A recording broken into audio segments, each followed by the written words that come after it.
As individuals, we are strong, but as a community, we are powerful. Tell me what you need, and I'll do what I can. Who are we? MSI. Who are we? MSI. Who are we? MSI. 3, 2, 1.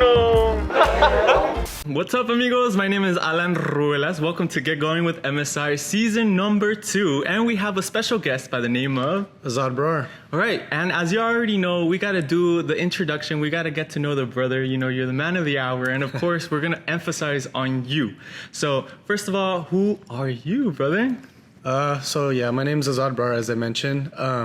I was a 4th year, just graduated, so alumni now. Oh! So I'm part of the second cohort 2018.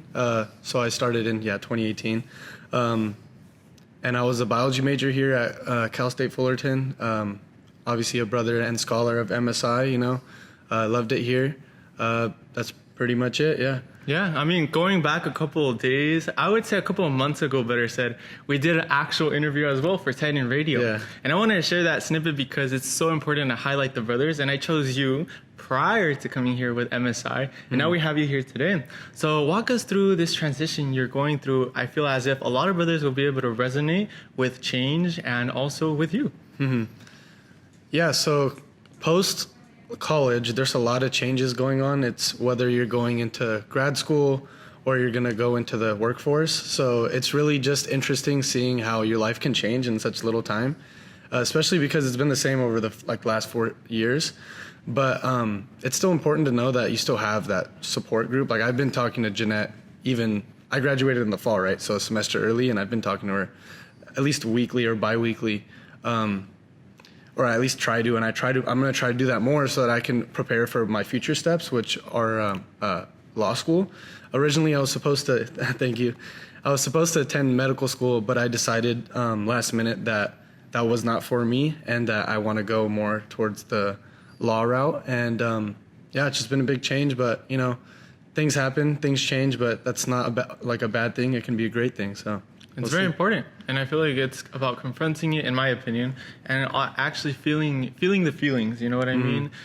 First of all, congratulations for taking that initiative to be able to say, I want this, you know what I mean? And like you said, change is often, you know, it's a never-ending cycle.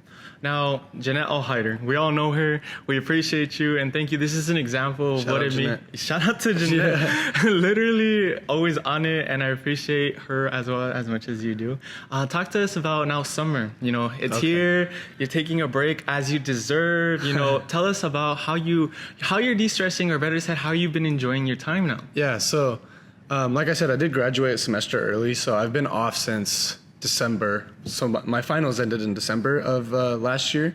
So it's been almost 7 months now. So it's been like an extended summer, but my initial plan going to medical school, I was supposed to leave in July. So I was planning to, you know, just do as much as I could while I still had the time. But now, since I'm not doing that, I have to study for what's called the LSAT, which is the standardized test for law school. Yeah. So I've been getting more into studying that and like less of just enjoying my time. But it's always a balance for sure. You know, you can't be studying all the time. But yeah, I have more responsibilities now than I did before, knowing that I just have to pass that test and do well and then start my application cycle. Yeah. Do you feel like you're absolutely ready just to head on over and take that exam and get started? Yeah, I mean, so I started studying like about 3 weeks ago, and I've seen my score improve significantly, and my test date is actually in 2 months, a little less than 2 months from today. So by my test date, I'm sure I'll be ready. Right now, I wouldn't be able to take it right now and do my best, I know that, but by then I should be fine. Well, let me say something. It's really important to have preparation. They always tell us that. Satoshi and I talked about this. It's like your end game. You know, what is it that you're going to be striving for, and what is it that you're looking for? And I mean, going into this dynamic of higher education, when I asked you like, "Are you ready?" and you said, "Well, yeah, eventually." You know what I mean?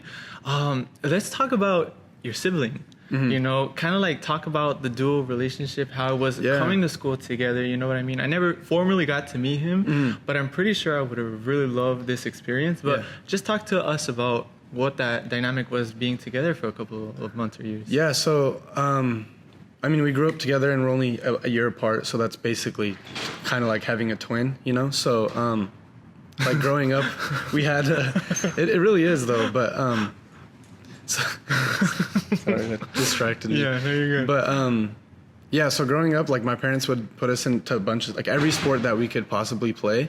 And instead of picking us up from 2 different practices, they just have me play up a year. So we've been like together like our whole lives, you know? So, when he left to college, that was like my first time in my life without my brother. And it was kind of weird and difficult, for that time. I mean, I was okay, but, when I found out that I was going here, I knew it would be like, pretty comfortable transition, especially leaving, my hometown, which was Fresno, to come out here. So yeah, he made that transition very easy for me. We started doing the same thing in the sense that we were both doing biology, like doing medical school. We were in the same program. And now we're both changing to go the law route. Oh, both so, of yeah, you both are. of us. Oh, Yeah, another update, y'all. It's a group effort over here. That's so cool. I mean, you gotta support each other. That's just Yeah. the way it is. Yeah, yeah. I don't want to get copyrighted. Yeah, so that's so the cool. plan, you know. So hoping for the best for the both of us. So we'll see how it goes. Wow. Yeah. You know how like it's like, okay, there's like power couples, but like this is like sibling power. Like this is just like power dynamic. Yeah, Like this yeah. is so cool. I didn't know it was both of y'all. Yeah, yeah. Oh my gosh, how's it? I mean, I don't want you to speak for him, but you guys have been like working together and everything. Yeah, so I mean, so I moved back home, and so my brother is home now too. So we're back in our house together. What's up, brother? Yeah. Never met you, but So he literally lives across the hallway from me. So I go over there all the time, like, hey, what are you studying today? This is what I'm studying. How's it going? It's kind of nice, you know, because you can like check in with each other. yeah, I'm And, like, smiling cheek to keeps you cheek. motivated Yeah, for this sure, is just, you know? this Keeps is you motivated. If I'm not mistaken, you guys had an article written about y'all, right? Yes, yes. Oh my gosh, I remember. I was like, this is a strong, impactful story. Everyone's is in its own individuality, but like having 2 siblings, which Oh, yeah, education. thank you. Oh my gosh. Thank you. Before I want to talk about MSI and how that's influenced you, but talk about that article. So So- people could read it, yeah. Yeah, so at the time, it was our director was Dr. Harris. I'm not sure if you ever met Yeah, Dr. through Zoom. Through Zoom. Okay. Zoom University. Yeah, yeah. Okay, yeah, I do remember that. Because that's when I met you was through Zoom. Yes. I remember that. So yeah, Dr. Harris was the director at the time, and he sent me either an email or some sort of text, whatever the communication was, to my brother and I, and he asked us, would you like to be featured on the cover of Titan magazine for that semester? So I believe it was the spring 2020, I believe. Around there. Yeah, it was Around there. pre-COVID, right? It was like in the midst During of COVID. So yeah. it was like a before and then it came out during. Yeah, yeah. So Even better like- because that was you had to read it. yeah, like the pictures in the magazine were taken during COVID. Like there was nobody on campus. That's why it was so easy to get like good Kinda like pictures. right now. Yeah, there's nobody on campus. So basically just approached us and asked us if we wanted to be in the article and just say some few words about MSI and how it's like impacted us. And he said also like hint on like the brotherly aspect that my brother and I have had our whole life and how that has translated into MSI as well. Wow, Yeah. would you look at that? We're Yeah. on the same page. Yeah. So I mean, the article's there. I think it's still in my bio and on Instagram. Yeah, So that's a big flex, y'all. no, I appreciate it The for pictures sure. I remember, they were so, what is it called? They were just so clean. Oh yeah. Yeah. I always compliment him on his swag. It's Yeah. amazing. Great attire. Thank you always so much. delivering. Now, I mean, I'm gonna ask the same question as with the article. Yeah. Talk to us about the impact that MSI has had, Okay. and feel free to just extend it, or maybe even say like little details that you might feel as if maybe some brothers that are going to be coming might appreciate. Okay, so yeah, but going back on those pictures, shout out Matt. He's a school photographer. Shout out Matt. Shout out Matt. So Matt. yeah. Anyways, he hooked me up with my school graduation pictures as well. So shout out Matt. Those are beautiful pictures. Yes. And then going back to how you said how MSI has impacted me. No, and I was like, now we're gonna talk about Matt. yeah, no, I just wanted to give him a shout out No, real quick. just saying. So Just tell me the impact that MSI has had, and I said like maybe like incorporate some details that you might believe Yeah. other brothers that are coming, might appreciate. okay, so MSI coming into this, or what I mean by this is college. We were meeting actually across the street here. I believe that's the communications building. Yes, Yeah, this is the in the communications building. That was my first scholarly gathering. It was a week or two before the semester had started, my freshman year. And I was kind of confused. I'm like, what is MSI? I kind of knew because my brother was in it, right? So I talked to him about it. He kind of explained it, but you can't really explain it into words as much as you have to be there and experience it, right? But I'll do my best to try to explain how I felt when I was there. When I first arrived, I was kind of like, oh, everybody's in the same boat. What is this, a scholarship group? What is it, something beyond that? And it was like an instant feeling of like a brotherhood, feeling like, oh, like we have these resources for you. Like these are your brothers that will be here for the 4 years or however long you have to spend here. So that's just instantly, it was like a brotherly feeling that I had already had from my brother, like my biological brother, extended onto my MSI brothers. Yeah. And my most impactful moment from MSI is for sure the retreat, my first and second retreat. We had a moment of when we were sitting in a room. It's like, I'm not sure what we call it when we share in that circle. We did it at this last retreat here too. When somebody goes and tells their stories. Yeah. So basically, like a brother goes up and tells their story, their life story, whatever they want to explain, and everybody sits around and just listens.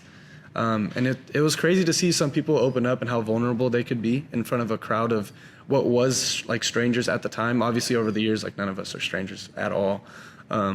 So it was a great experience, and I just from that experience, I learned that people go through things, and it's okay to feel sad, but it's also good to have people around you to help support you and get out of that or get past it. Or exactly. At your own rate too. You don't have to like tell your story and feel okay right away. You can tell your story and talk about it over a course of time, and you just know with MSI, your brothers will always be there. Yeah, that's the beautiful thing about, well, I'm very passionate. We all are in our different spectrums of preferences.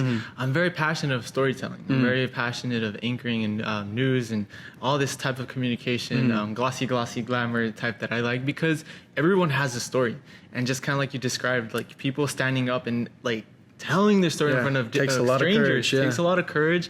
And this idea of vulnerability, it's not easily confronted, you know what I mean? Because a lot of people save face, you know what I mean? But to your point, it's like everyone has their own story and we feel represented. It's much more, in my opinion, stronger, much more impactful when it's someone that looks like you and is also in the same program as you. Correct. Yeah. Because it's more of like this blanket of, like, for instance, safe space or representation, you know?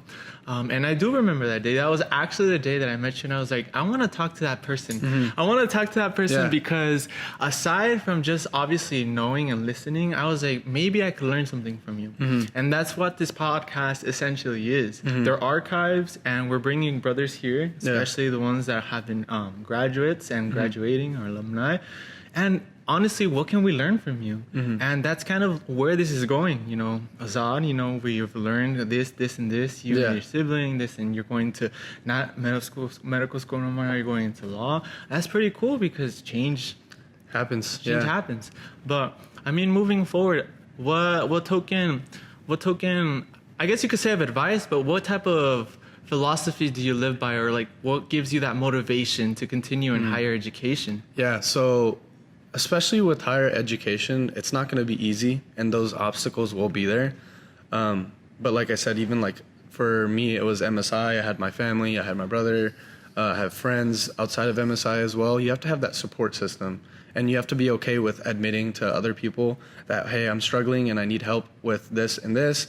And like how can you go about finding those resources? And you have to be okay with being communicative with your teachers as well. To attend those office hours, you know, especially if you want to go past just undergrad, you're gonna need those letters of rec. You need to build those those rapports. Yeah, rapports. Yeah, exactly. So if you have a good connection with a professor, you know, make sure you ask them for a letter of recommendation at the end of the semester, or whenever you're ready to apply for higher education, like beyond this higher education, you know. Yeah, so that's basically it. It sounds simple, but it isn't. You know, it's a lot of work. It takes a lot. No, yeah. You got to be committed. you gotta find your voice, Yeah. and part of it is networking. Also establishing internships, y'all. That is the most craziest part about the graduate, like the whole experience. You know, getting to know what you want and what you don't want. You know, Of course. And I mean, ultimately, aside from all this formality, you know, graduation, you know, higher education and what you're pursuing, what does Azaad like to do for fun? Okay.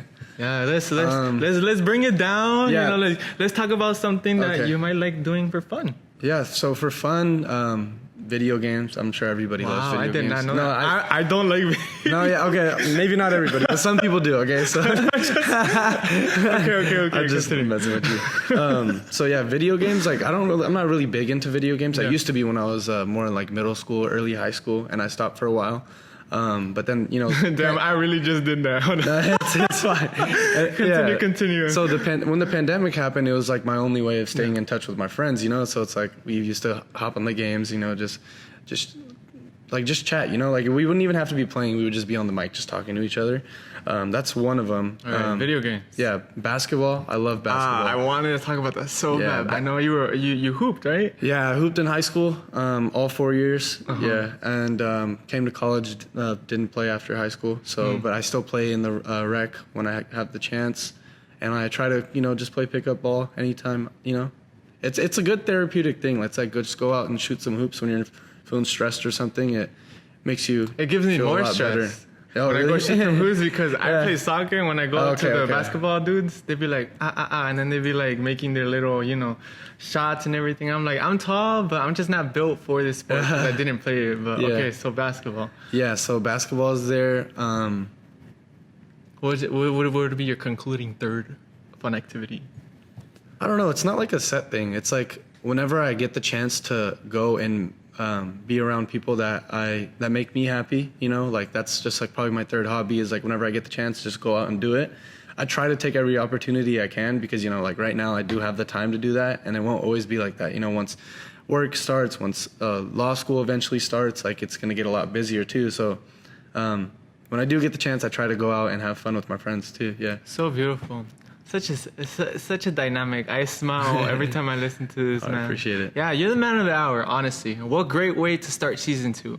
Season 2 with such a voice, such a presence, and thank you for taking time out of your Of course. agenda. Of Thank you for course. taking time for being here and showing up. The simple things matter, and of course, having that motivation and drive is something that we can learn from, and I definitely am learning right now, but the brothers are definitely going to be learning as well because it's something that we all are going to be doing eventually.